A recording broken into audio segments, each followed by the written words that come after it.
Hey, good afternoon. It's a Saturday, man. It's in the garage. Going to shoot this quick video and try to make this as quickly as possible because I could probably talk on this topic for half an hour easy, and I don't want to do that. It's just not going to do that.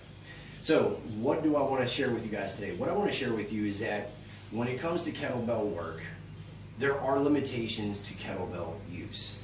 The kettlebells, in my opinion, are designed for strength endurance and to be used in that manner. They are not a bodybuilding exercise, and if you do use them for that, good for you. I've yet to see anybody in the bodybuilding world solely use kettlebells to get the physique that they go after. If you're a strongman or a weightlifter who likes to lift heavy, the bells are an ancillary tool. They're not a primary tool. And why is that? Well, there's a lot of difference why. Everything from the actual use of the bell in terms of what do I want to say? What's the word I'm looking at? The way the forcefulness of the bell and its physiology, or the body's physiology as the actions collide, right? It's not a barbell lift. It's not a sandbag lift. It's a swing. Everything comes out of the swing, and that's all well and good. It's actually great. But if you want to increase your lifts, it gets a little sketchy with the barbell or the kettlebells, especially if you're thinking a little bit conventionally, like how do I want to build my chest bigger? Well, floor pressing kettlebells is definitely doable, but it also gets weird when you can't increment, right? In the barbell world and the dumbbell world, we can increment our way up to those next levels of heavier weight. It gets very tough with kettlebells unless you own kettlebells at every 10 pounds, which is extremely expensive and actually stupid. It's a waste of money. Personally, it's a waste of money. You need a couple sets though in order to achieve some of the heavier resistance exercises if you're only using kettlebells as your sole fitness, base or foundation. So with that being said, today I want to showcase the deadlift. If you are kettlebell deadlifting, okay, and you have more than one set of weights, how do we get that deadlift to keep going up in terms of poundage? Well, the only way to do that right is to implement more than one bell. And this is where people shy away from, and you don't see a lot of this out there. Well, I don't anyways, but I did see it back when kettlebells came out in terms of how to double down or quadruple bell your lifts.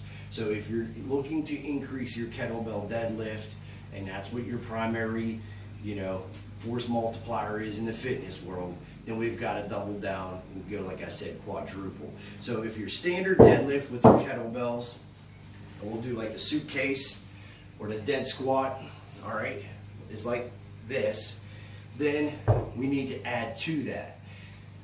In this case, and this again where it gets sketchy, depending on your bells and how many sets you have, the jumps can be quite large. I have two 24 kg bells right here. That's 106 pounds, which is nothing. But to make the light speed jump, and if I have lower than that is a 35 or two 35s, which I do, that's going to be a 70-pound increase in the load. It's pretty significant. Now, it only takes me to 176 pounds. But that's a big jump. And how do we go, and what do we do if we went higher? So let's take a look at what we're going to have to do to get these bells all together. You're going to have to figure out what side you want the lighter bell on first and foremost. If both bells weigh the same, obviously, it doesn't matter. But where the bells are positioned with the bell, whether the lighter bell is in front or back, does have an actual difference in feel. I'm not going to get into that today. Just no time for that. But either way, when you're using quad bells, you're going to use a heck of a lot more grip strength. And to be honest, if you have chalk, it is advantageous to have that because your grip strength is going to be taxed the higher that you go up with these double kettlebells. So you're going to have fun figuring out what works best for you to get both of your hands inside the horns of these bells and then lift it up.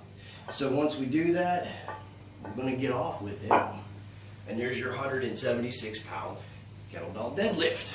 Now, that being said, how do we increase from there? Well, The only way to increase from there is to start getting creative with the sets that you have.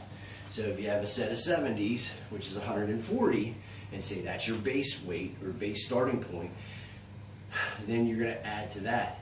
But if all you have is 70s, 24 or 70s, 50, 53s and 35s, well, 70 pounds to 140, if you're using a 35 and a 70 pound kettlebell, is going to take you where? 210. Again, big jump. In the weightlifting world, we know we don't make jumps like that.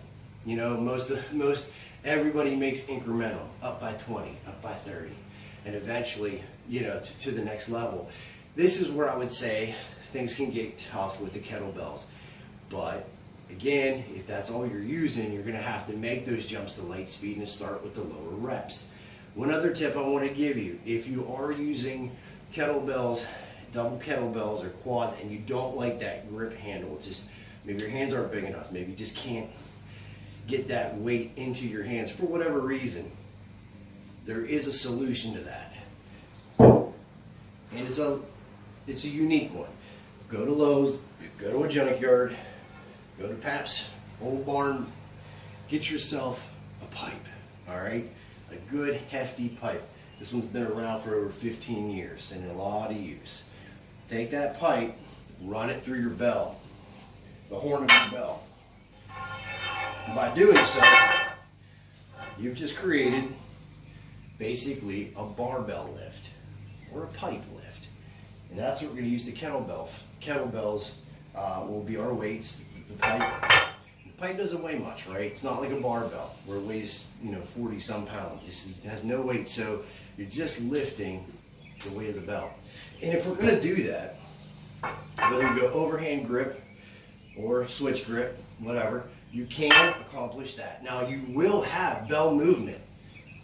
The bells are going to slide on that bar, which is pretty cool if you start adding more weight, because it's just kind of testing all those sinews. You can feel that weight moving, but it will work. It will work for you, and that might be very helpful. And then if you want to slide on more weight, kettlebell wise, you can do that. So anyways, if you're using kettlebells solely, you're going to have to quadruple eventually if you want to go up in weight and strength. It's just the way it is. Or again, if you're having grip strength issues or don't have big enough hands for the quads, get a pipe, run it through the horn, and now you'll have your deadlift. But these will move. But I think it's cool, and I think it's challenging the body to stabilize everything. So that's all I'm going to share today, and I'm going to get after it, me and Geronimo. So you guys keep kicking ass. Have a great Memorial Day weekend. If I can get some more content, I'll bring it out to you guys if it's helpful. All right, later.